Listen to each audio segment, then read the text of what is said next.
मेरे श्रोतागण, मैं आपको दृष्टियों के बारे में जानकारी दे रही हूँ कि दृष्टियाँ प्रत्येक ग्रह की कितनी कितनी दृष्टियाँ होती हैं।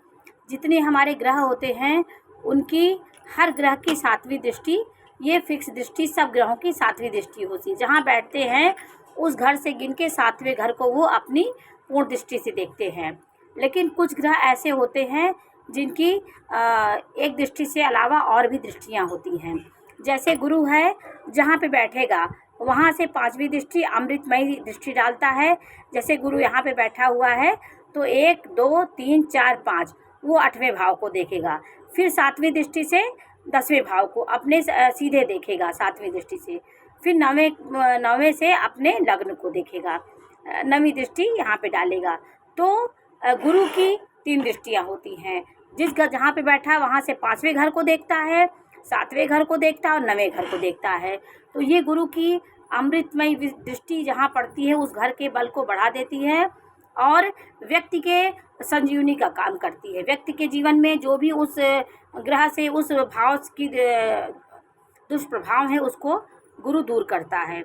गुरु की ये दृष्टियाँ अमृतमयी होती हैं, इसलिए कोई ग्रह बेकार, कोई भाव बेकार भी होता है। यदि गुरु की दृष्टि कहीं से उसको पड़ गई उस भाव को, तो उस भाव को कहीं ना कहीं वो उस भाव के दोष को दूर कर देती है। तो गुरु की 3 दृष्टियाँ होती हैं, 5वीं 7वीं 9वीं, ये 3 दृष्टियाँ हुई। और 7वीं तो सारे ग्रहों की दृष्टियाँ होती हैं। और मंगल की भी 3 दृष्टियाँ होती हैं। चौथी दृष्टि देखता, जैसे लग्न में मंगल बैठा है तो ये 1 2 3 4 चौथे भाव को देखेगा, चौथे घर को देखेगा। तो मंगल की दृष्टियाँ कठोर होती हैं, क्रूर होती हैं। ये जहाँ पे डाल जाती हैं वहाँ पे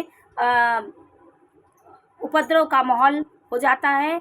इनकी दृष्टियाँ अपने ही घर में, यदि मंगल अपने घर को देखता है तो अच्छा होता है, उस घर के बल को बढ़ा देता है। क्योंकि अपना ही स्वामी अपने घर को देखेगा, चाहे वो पापी ग्रह हो तब भी वो अपने उसके फल को बढ़ा देगा।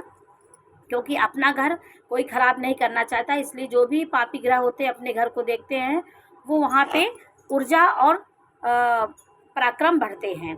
तो मंगल की 3 दृष्टियाँ होती हैं, चौथी 7वीं और 8वीं दृष्टियाँ। ये मंगल की दृष्टियाँ भी 3 होती हैं। शनि की 3 दृष्टियाँ होती हैं, जहाँ पे बैठा है मंगल वहाँ से तीसरे घर को, जैसे यहाँ पे शनि मंगल का कहीं भी शनि बैठा हो 1 2 3 8वें घर को देखेगा। तीसरी दृष्टि डाला, फिर 7वीं दृष्टि डालेगा। ये तीसरे 3 4 5 6 7 फिर यहाँ पे डालेगा, 7वें घर को भाव को देखेगा। तो इसकी शनि की भी दृष्टियाँ खराब होती हैं। यदि अपने भाव में पड़ती हैं तो शुभ होती हैं, और भाव में पड़ते शनि की दृष्टियाँ मंदगामी शनि होता है, जहाँ पे डालता वहाँ कलुषिता का काम करता है। तो शनि की दृष्टि उतनी अच्छी नहीं होती है। तो इनकी दृष्टियाँ भी 3 होती हैं, 3 7 और 9, 3 7 और 10। 10वीं दृष्टि शनि की 10वीं दृष्टि और 7वीं दृष्टि और तीसरी दृष्टि होती है। तो 10वीं दृष्टि से भी देखता है। अब राहु की दृष्टि देखिए, राहु की भी 3 दृष्टियाँ होती हैं, 3 दृष्टियाँ होती है, 5 7 और 9। ये 3 दृष्टियाँ राहु की भी होती हैं।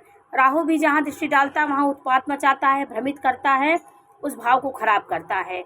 लेकिन राहु वृष राशि में और मिथुन राशि में अच्छा फल देता है। राहु का सबसे उत्तम भाव होता है तीसरा भाव, 6वां भाव और 11वां भाव। 10वां भाव भी राहु के लिए बहुत अच्छा होता है। इस भाव में बैठ के राहु एकाएक आकस्मिक आपको धन प्राप्ति, आकस्मिक आपके कार्य बनाता है। तो इसकी 3 दृष्टियाँ हुई। और शुक्र की 7वीं दृष्टि होती है, एक दृष्टि से देखता है। जैसे यहाँ शुक्र बैठा है तो 1 2 3 4 5 6 7 12वें भाव को देखेगा। यहाँ पे बैठ के, यहाँ पे बैठा शुक्र 12वें भाव को देखेगा तो अति उत्तम होता है। 7वीं दृष्टि प्रत्येक ग्रहों की होती है, और बुध की 7वीं दृष्टि, चंद्रमा की भी 7वीं दृष्टि, गुरु शनि मंगल और राहु की 3 दृष्टियाँ होती हैं। इन दृष्टियों से अलग अलग परिणाम होता है। शुभ दृष्टि शुभ ग्रहों की शुभ दृष्टि होती है, क्रूर ग्रहों की क्रूरता वाली दृष्टि होती है। लेकिन अपने घर को कोई भाव देखता है, चाहे वो क्रूर हो चाहे पापी हो, उस फल को वो बढ़ाता है।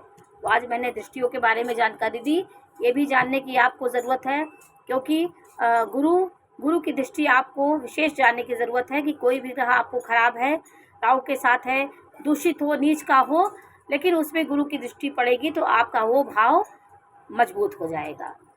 तो दृष्टियों का यही प्रभाव होता है कि वो अपने घर को मजबूत करते हैं। अच्छी दृष्टियाँ होंगी तो अच्छा फल मिलेगा, खराब दृष्टियाँ होंगी तो खराब मिलेगा। बुध की शुभ दृष्टि, गुरु की शुभ दृष्टि होती है, चंद्रमा की होती है शुभ दृष्टि, और शुक्र की। शुक्र जहाँ बैठता है वहाँ उसके आगे वाले घर को बली करता है, आगे वाले घर के फल को बढ़ाता है। तो आज मैंने आपको दृष्टियों के बारे में जानकारी दी कि किस ग्रहों की कितनी दृष्टियाँ होती हैं। ये जानकारी आपको कैसी लगी अवश्य बताइए। चैनल को लाइक करिए, सब्सक्राइब करिए। मैं इसी प्रकार की जानकारी आपको देती रहूँगी। दृष्टियों को जानने की बहुत ज़रूरत होती है। इसे आप भाव के फल को जान सकते हैं। नमस्कार।